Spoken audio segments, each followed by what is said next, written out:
Croisière. Mais là, tout de suite, Guillaume Meurice, Oui. montrez-nous votre talent. Moi, je me suis posé une question toute bête, la question que tout le monde se pose. Qui sera là ou le Premier ministre d'Emmanuel Macron ?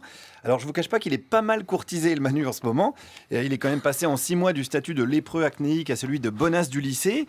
Dans tous les autres partis, du coup, c'est le grand festival de contorsion. On découvre pas mal de champions de grand écart facial et d'éjaculation du même nom.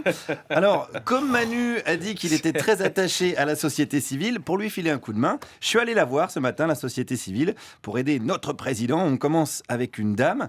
Qui est-ce qu'elle aimerait voir comme chef du premier gouvernement Macron ? Laissons-le faire, c'est pas nous qui pouvons juger. On aura Mais pas moi, ce qui m'intéresse, c'est votre avis de À citoyenne. mon avis, j'ai pas d'avis de citoyenne. Je comprends pas votre question. Tout le monde est là à vouloir absolument savoir des choses. Je trouve que votre question, elle n'a pas de sens. Parce Enfin, voilà que je me fais engueuler maintenant. Vous voyez, vous êtes complètement à côté de la plaque. Bon, je suis nul alors. Voilà, c'est tout ce que j'ai à vous dire. Posez-moi des questions sur ma couleur préférée ou je sais pas, n'importe quoi. Ouais, ça commence pas très bien. Ils sont tendus, hein, les gens, en ce moment. Tendus, hein, comme Estrosi, hein, qui n'ose même plus cligner des yeux devant son portable de peur de rater un texto depuis 2 jours.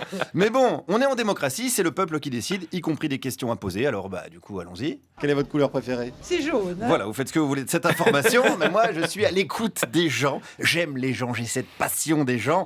Et parmi ces gens, il y en a qui ont des idées quand même de Premier ministre. Krasuki, je pense que c'est. Krasuki, c'est bien? Ah ouais, c'est bien Krasuki. Ouais. Mais est-ce qu'il n'est pas un peu trop mort en fait?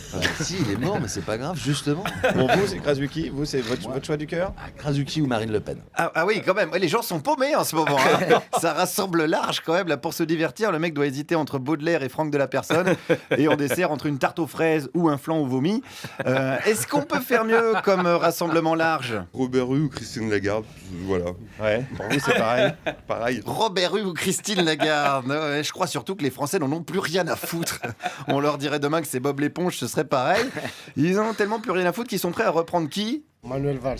Manuel Valls, ça me va. C'est vrai? Ça me va. Pourquoi? Il est charmant lui aussi. Mais il a un petit peu trahi le PS et Benoît Hamon, ça vous dérange pas? Non, ça ne dérange pas, ça dérange pas. Un Premier ministre qui trahit, ça vous dérange pas?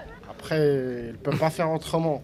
Il n'avait pas le choix que de trahir. Ouais. Et il n'avait pas le choix de trahir Manuel Valls, hein, parce qu'il le voulait, ce titre de Judas d'or 2017. Pauvre Manuel Valls. Hein. Quoi qu'on en pense, il reste fidèle à sa position, puisque sa position, ça a toujours été à plat ventre, devant les puissants. Alors, je galère un petit peu à débusquer une solution crédible pour diriger le gouvernement, mais ne désespérez pas, les amis, car j'ai finalement trouvé, écoutez ça. Il faut quelqu'un qui ait de la poigne, parce qu'on ne peut pas continuer à donner, à distribuer partout. Et alors je veux dire, à mon avis, le seul homme politique vraiment valable qui est en Europe, c'est Poutine. Ah, Le seul. Poutine Premier ministre, alors faudrait. D'abord, il n'a pas d'opposition, il peut aller au but qui sont les siens. Après, Il n'a pas d'opposition parce qu'il les fait assassiner. oui, mais enfin ça c'est, je vais vous dire, ceux qui se font assassiner le veulent bien. L'inventeur de la théorie de l'assassinat consenti. Je l'ai trouvé ce matin, les gens assassinés le veulent bien. Et c'est vrai, hein, on se souvient de la célèbre phrase de Kennedy à son chauffeur, baissez le toit ouvrant s'il vous plaît, Nestor.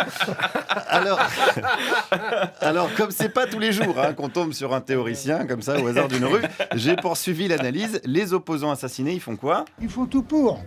Vous voyez. Ils font tout pour se faire Bien assassiner. sûr.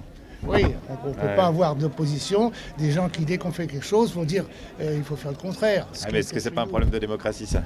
Mais la démocratie est foutue, monsieur. C'est fini, Ah. il n'y a plus de place pour la démocratie. De toute façon, je vais vous dire, regardez, les démocrates, qu'est-ce qui a créé la démocratie? La Grèce. Vous voyez où ils en sont, les Grecs. Excusez-moi, mais c'est implacable. Le problème, c'est que c'est un raisonnement qui marche aussi pour la moussaka et Demis Roussos, mais quand même, ça fonctionne.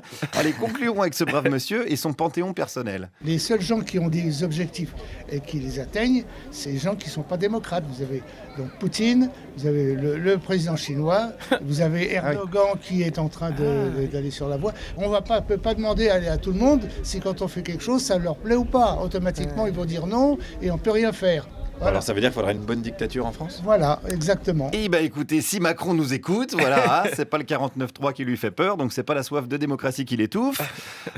Pour le Premier ministre, ça je me fais pas de soucis pour lui, hein. Il trouvera dans son entourage, qui s'apparente d'ailleurs de plus en plus au bois de Boulogne, la politique c'est comme la prostitution, sauf que c'est tout le peuple qui paye.